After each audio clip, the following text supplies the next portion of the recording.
here with all of you.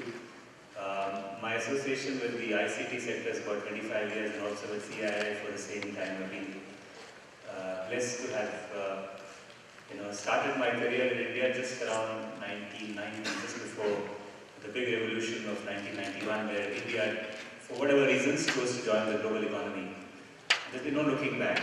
I believe that we have reached, as a nation, the cusp of another great opportunity to growth.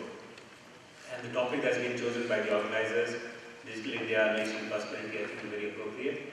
I'm sure that during the course of the day, when I just looked at the whole conference agenda, it's very rich, and there are so many people that I see on that panel, on different panels. There are colleagues that I've been fortunate to work with in the past 20 odd years, and therefore I'm sure that what we're doing here is the start of a journey.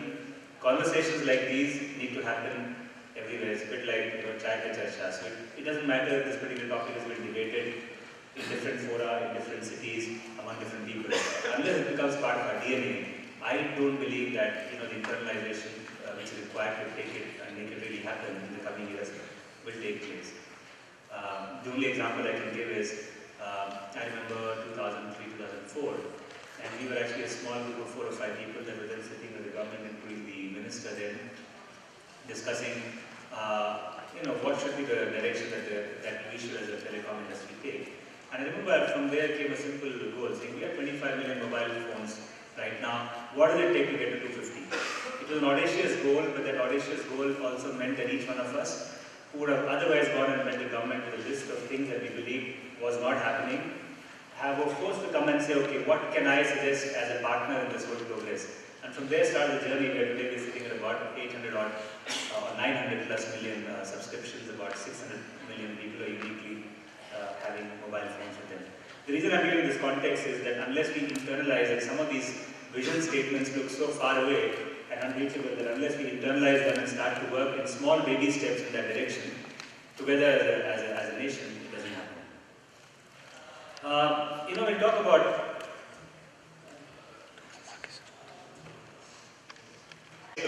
India and China, not to make an onerous comparison, but it is good to remember that in the early 80s, both these nations started almost at the same level of economic, versus China. China was way ahead. The sign of that is look at the GDP of China versus India, 5 times different on a population that's hardly about 20% or 15% more than us. Right now we talk about 7.5% GDP growth, but that's also after we made changes. You must have noticed about 10 days ago, the government of India decided to change the methodology of calculation, but that's fine. You look at global competitiveness, 71 versus 28, health expenditure per capita, significant difference, mobile penetration. You very rightly talked about the impact that broadband has on society, and 180 billion was a good number you threw at us. Clearly, 37, 78, 113 for India versus Brazil and China. All of these are telling us that indeed prosperity has to happen in many different dimensions. And if I were to just kind of put it in perspective and say, what do I believe are some of the elements that we need to look at from a key to prosperity? It's about things like inclusive growth. Are we taking everybody along with us? Is there empowerment to citizens? If it is, then that's great. Is there smart governance? It's not enough to have governance, but also smart. And in the Indian context, transparency. While we talk about China versus India, I would also say that the reason that country went so far ahead is because of their nature of governance. They choose to have a more authoritarian way of working. We don't. I believe it takes a little longer in democracy, but it's more sustainable because it focuses on transparency, it focuses on empowerment of citizens. Now, if this is what are some of the elements of prosperity, does Digital India even stack up against this? And I just kind of thought I'll put this slide next to this. And if you see on the left-hand side, digital empowerment of citizens, infrastructure, utility to every citizen, governance, service and demand, it seems that it has all the check marks against what you would call as typically, prosperity. And therefore, does Digital India support unleash prosperity? I think the answer is yes. Now, the elements that have been drawn out, broadband, highways, e-governance, electronic manufacturing, universal access to phones, public internet access, e-Kranti, information to all, IT for job and early harvest programs. The one thing which is common across all these 9 pillars is that ICT, information heart of this whole thing. So I almost say that absorption and growth of ICT will help Digital India, which in turn will hold the key to prosperity. I just put up a couple of trends from a global perspective. Without getting into the details, I just like to draw your attention to the things on the right hand side on the top here, what I've said here. World in 2025, 10 years out, what it look like? 7 billion people connected and about 50 billion connected devices. 50 billion, that's a huge number. Okay? India is in any case already at about 15% of all people that have mobile phones with them. Question is, can we at least have 10% of this connected world of the future? If we do, then truly ICT would have permeated each and every industry sector. It would have permeated our ways of life and ways of working, and it will help us to therefore accomplish the Digital India and the entire prosperity equation that I spoke about earlier. Fundamentally, it means that we need to leverage the benefits like mobility, which is people on the move, mobile broadband, cloud. We all know what cloud services are, and end-to-end have to offer in this domain. So it's by leveraging all of these things that we will make this ICT revolution happen. Two more slides before I wind down. For Digital India to succeed, are there some assets that we can build on is the first question I ask. And the fact is that indeed there is a ready ecosystem. There is telecom, which is a backbone available, mobile phones and mobile services that reach 85% of people today. Clearly, India is a mobile-first country. If you look at the number of people that access internet today, the numbers that the regulator talks about is about 170, 180 million, of which about 140 million use it over mobile phones. That tells you that that's really what it is. The first experience of people on internet has been on mobile. There is this plan of the National Optical Fiber Network. Frankly, it's a very, I would say, a large and a visionary project. Has been stuck for a few years and bureaucracy not being able to cut through.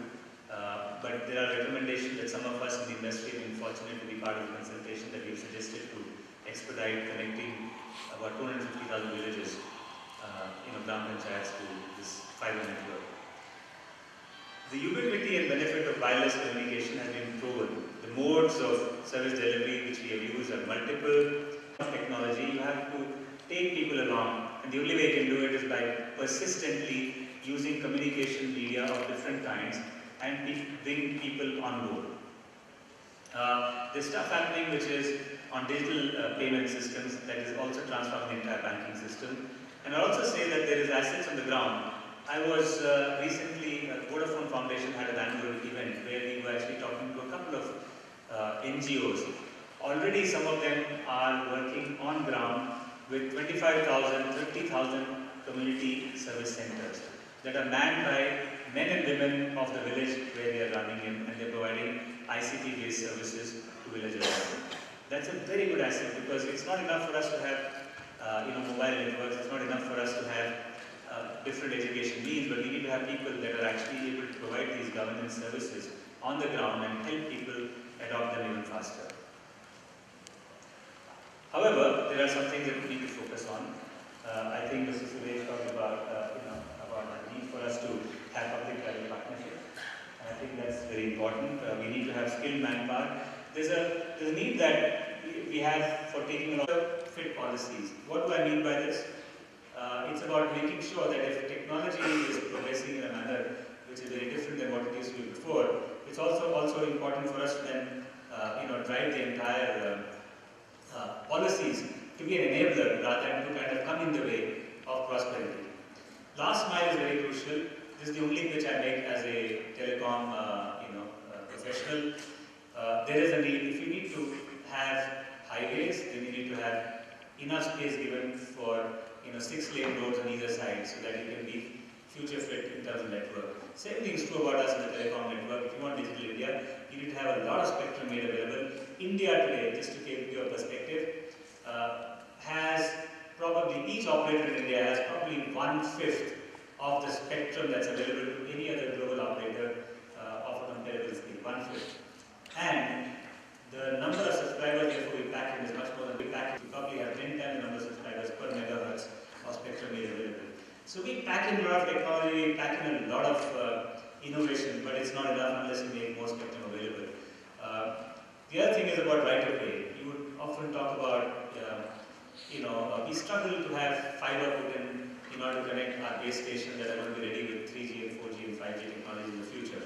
We struggle to have uniform tower guidelines every now and then. That's an area that we need to work on.